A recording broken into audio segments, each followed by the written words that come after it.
Lufta në Iran me sulmet ushtarake të SBA-s dhe Izraelit ndaj këtij vendi ka sjellë kaos në lindjen e mesme dhe vendet fshinje. Kjo po sjell pasojë edhe për sportin në këtë rajon, teksa është përfshirë në këtë situatë në mënyrë direkte edhe Shqipëria.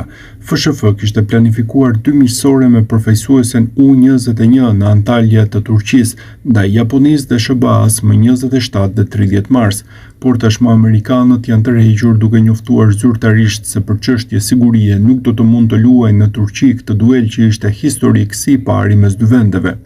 Njoftimi i FSHF-s. Departamenti i Komunikimit në FSHF bën me dije se ndeshja miqësore mes SBA-s U21 dhe Shqipërisë U21 e planifikuar për të zhvilluar më 30 mars në Antalya të Turqisë është anuluar.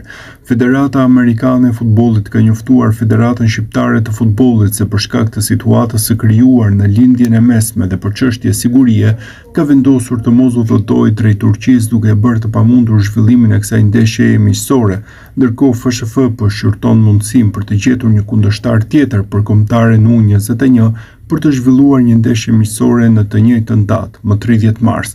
Gjithashtu, Shqipëria U21 ka të programuar të luajë testin e parë miqësor të marsit ndaj Japonisë U21 më 27 mars në Antalya.